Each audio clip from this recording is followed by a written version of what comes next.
A'udzubillahi minasyaitonirrajim. Bismillahirrahmanirrahim. Assalamualaikum warahmatullahi wabarakatuh.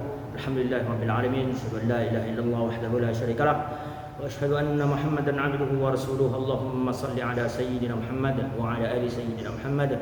Assalamualaikum ya Rasulullah. Mudah-mudahan kita semua, negeri kita selalu dilindungi oleh Allah Subhanahu wa taala dari berbagai macam musibah.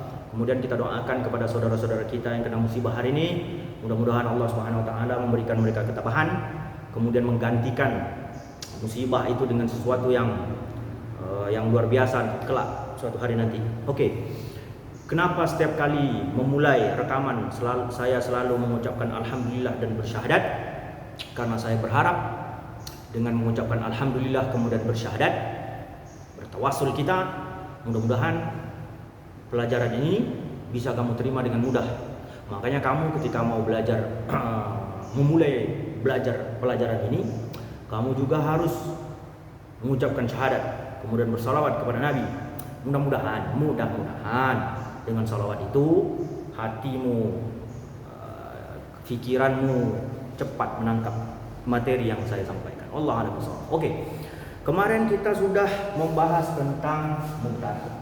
Jadi kalau ditanya orang, mubtada' itu pengertian apa? Pengertiannya, kamu bisa menjawabnya dengan dua jawaban. Pertama, mubtada' adalah isim ma'rifah terletak di awal kalimat. Kalau pembahasannya isim ma'rifah terletak di awal kalimat agak lebih mudah, karena kamu sudah paham isim ma'rifah itu apa saja. Musibahnya adalah kalau kamu tak tahu isim ma'rifah itu apa, maka mustahil kamu akan tahu mubtada' itu bentuknya macam mana. Itu jawaban pertama. Jawaban kedua, kalau ditanya orang, mubtada' itu apa sih? Mubtada' itu adalah isim marfu' yang terletak di awal kalimat. Di berbagai macam buku yang membahas tentang nahwu shorof, pengertian mubtada' itu sering ditulis isim marfu'. Tapi kita menggunakan dua. Pertama isim marfu, yang kedua isim ma'rifah. Dua-duanya betul asalkan kamu bisa menjelaskan. Dah. Mubtada' sudah selesai. Saya tak mau mengulang lagi. Sekarang khobar. Khobar itu apa? Sekilas, khobar itu adalah pelengkap mubtada'. Contoh misalkan ada kalimat Muhammadun. Muhammad itu nama orang, termasuk isim ma'rifah. Kalau ditulis Muhammadun saja, tentu kita bertanya, kenapa Muhammad? Muhammad ngapain? Berdirikah, berjalankah, atau apa yang dimaksud dengan kalimat Muhammad? Kan tak ada yang tahu kan? Makanya setiap ada mubtada' pasti ada khobar. Khobar itu maksudnya adalah pelengkap daripada mubtada'. Pelengkap itu maksudnya apa? Dia boleh jadi memberitahukan ke kita, mengkhabari ke kita bahwa Muhammad itu sedang duduk misalkan, atau Muhammad sedang di dalam kelas, atau Muhammad itu ganteng, pandai dan lain sebagainya. Itulah fungsi dari khobar. Jadi gini, apa terjemahan dari khobar tak usah kamu terjemahkan. Yang jelas setiap mubtada' butuh khobar. Khobar itu apa? Khobar itu adalah pelengkap daripada mubtada'. Tanpa khobar, maka mubtada' Muhammad tak ada maknanya, susah untuk dipahami. Maka butuhlah pelengkap. Pelengkap itu namanya khobar. Jadi kalau ditanya orang khobar itu apa? Khobar itu adalah pelengkap mubtada'. Selesai. Khobar adalah pelengkap mubtada'. Selesai. Oke? Sekarang pembagian. Khobar itu kalau di dalam buku-buku bahasa Arab nahwu shorof itu terbagi tiga. Pertama khobar mufrad, kemudian khobar jumlah, yang ketiga khobar sibuhul jumlah. Kalau tiga pembagian ini saya terangkan ke kamu, saya yakin kamu pasti sulit memahami itu. Jadi sekarang macam mana pembagian khobar yang mau kita pelajari? Saya ada buku namanya Manhaji. Dulu saya kursus nahwu shorof menggunakan buku ini. Di buku ini pembagian khobar itu dibagi menjadi 5. Ada khobar isim, khobar fi'il, khobar mubtada', khobar jar majrur, khobar zaraf. Jadi di buku ini tidak dituliskan khobar mufrad, khobar jumlah dengan khobar sibuhul jumlah. Kenapa tidak dituliskan? Karena membahas tentang khobar mufrad, khobar jumlah dengan khobar sibuhul jumlah itu agak sedikit rumit, apalagi untuk kamu yang terlalu rajin mengulang kaji materi tentang nahwu sharaf. Jadi agak terlalu rumit dia. Maka kita sederhanakan saja. Perhatikan baik-baik. Khobar itu terbagi berapa? Pertama namanya khobar isim. Khobar isim nakiro. Masih ingat isim ma'rifah nakiro? Mudah-mudahan kamu masih ingat. Kalau kamu tak ingat, sudah selesai sudah pembahasan ini. Tak usah lagi belajar. Pertama khobar isim nakiro. Apa contoh isim nakiro? Isim nakiro itu adalah isim yang tidak menggunakan alif lam di depan, harokat belakangnya tanwin. Contohnya kitabun. Inilah disebut dengan isim nakiro. Jamilun. Isim nakiro ini dah selesai. Dengarkan.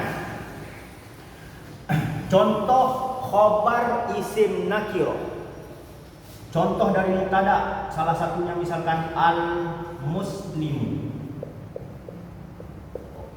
Kenapa dia disebut mubtada? Jawabannya karena dia isim marfu terletak di awal kalimat, atau karena dia isim ma'rifah terletak di awal kalimat.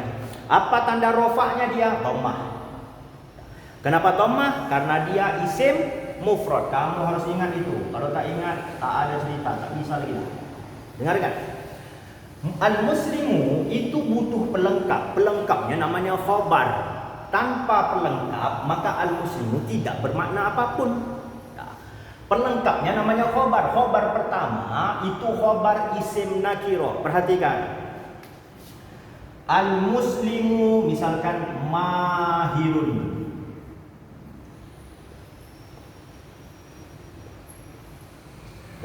Terjemahannya adalah seorang muslim itu adalah orang yang pintar. Perhatikan. Mahirun itu isim nakiro. Apa tanda isim nakiro? Di depan tidak ada alif lam, di belakangnya pakai tanwin. Jadi kalau tidak boleh ditulis al-muslimu al-mahiru. Kemudian kamu bilang ini adalah khobar dari muslim, tidak boleh. Kalau ditulis al-muslimu al-mahiru, itu pembahasannya bukan mubtada khobar tapi sifat. Jadi yang betul cara menulis khobar isim nakirah macam mana? Al-muslimu mahirun, tidak ada alif lam, pakai tanwin. Atau kalau yang perempuan al-muslimatu mahiratun. Kenapa kok pakai tamar butoh? Karena dia perempuan, al-muslimat. Paham ya? Oke, perhatikan baik-baik. Dalam pembahasan mubtada dan khobar, antara mubtada dan khobar harus sama. Sama-sama satu, sama-sama satu. Sama-sama laki-laki, sama-sama laki-laki. Tak boleh digabung dia. Nanti kamu tulis pula al-muslimu mahiratun. No, tidak boleh. Kenapa tidak boleh? Karena ini laki-laki, ini perempuan. Apa tanda perempuan? Tamar butoh. Tidak boleh, salah. Laki-laki sama laki-laki, perempuan sama perempuan, satu sama satu. Oke, paham ya? Selanjutnya, perhatikan. Itu kalau satu. Kalau yang dua macam mana dalam bahasa Arabnya? Muslim. Al-muslimani. Kemarin sudah saya bahas sedikit. Al-muslimani. Alif lam. Tengok, perhatikan. Alif dengan nun ini menunjukkan kalau ini makna jumlahnya dua. Kalau sudah mubtada'nya dua, maka khobarnya wajib dua. Tidak boleh ditulis al-muslimani mahirun. No. Kenapa tak boleh? Karena mahirun itu maknanya satu, sementara mubtada'nya dua. Jadi macam mana caranya? Perhatikan. Mahirun satu, kalau dua tinggal tambahkan alif dengan nun di belakang. Mahironi, mahironi. Apa yang berubah? Tengok, tanwin dirubah menjadi fathah, kemudian tambahannya adalah alif dengan ni. Apa yang berubah? Dhammah dirubah menjadi fathah, tambahannya alif dengan ni. Jadi tak boleh ditulis al-muslimu mahironi, no. Atau al-muslimani mahirun, no. Mubtada khobar harus sama antara ini dengan ini dengan ini. Tak boleh disilang-silang. Oke, yang ketiga. Kalau tiga dalam bahasa Arab tambahkan waw sukun dengan na. Al-muslimuna. Perhatikan, dhammah sama dengan dhammah. Tambahannya adalah waw sukun dengan na. Jadi tak boleh kamu tulis al-muslimuna mahirun. Tidak boleh. Kenapa tak boleh? Karena ini jumlahnya 3, sementara mahirun jumlahnya 1. Dia harus sama, 3 sama 3. Jadi macam mana yang betul? Perhatikan. Mahirun jadikan dia 3 tambah waw dengan nun di belakang. Mahiruna. Ini dia. Dengarkan. Kalau kamu sudah bisa membuat mubtada isim marfu macam gini, maka khobar isim nakirohnya mudah sekali. Tinggal alif lam di depan kamu buang. Bentuknya sama, tanwin. Ingat, kalau tak pakai alif lam berarti ini wajib tanwin. Buangkan alif lam di depan, belakangnya sama, tambah alif dengan nun. Buang alif lam di depan, belakangnya sama, tambahannya waw sukun dengan na. Oke, sampai di sini bisa kamu pahami? Mudah-mudahan pembahasan yang singkat ini bisa kamu pahami dengan baik. Dengarkan. Kemarin dah dijelaskan bahwa mubtada itu adalah isim marfu. Tanda rofa pertamanya dhammah karena dia satu mufrad. Tanda rofa yang keduanya alif. Alif. Kenapa alif? Karena jumlahnya 2. Tanda rofa yang ketiga adalah waw. Karena jumlahnya 3. Sudah? Jadi tanda rofa isim itu sementara ini ada 3. Apa saja? Dhammah, alif, waw. Sudah? Oke, perhatikan. Itu mubtada. Khobar macam mana? Khobar isim nakirah itu hukumnya pun marfu. Jadi mubtada dengan khobar itu adalah sama-sama isim marfu. Bedanya adalah kalau mubtada itu isim marfu yang terletak di awal kalimat, kalau khobar itu adalah, ingat khobar isim ya, isim marfu yang datang setelah mubtada. Itulah khobar. Paham ya?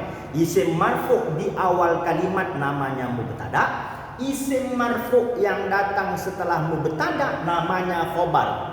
Antara mubtada dengan khobar harus sama jumlahnya. Wallahu a'lam bishawab. Kalau tidak paham silahkan bertanya di nomor WhatsApp yang sering saya berikan. Terima kasih atas waktunya. Assalamualaikum warahmatullahi wabarakatuh.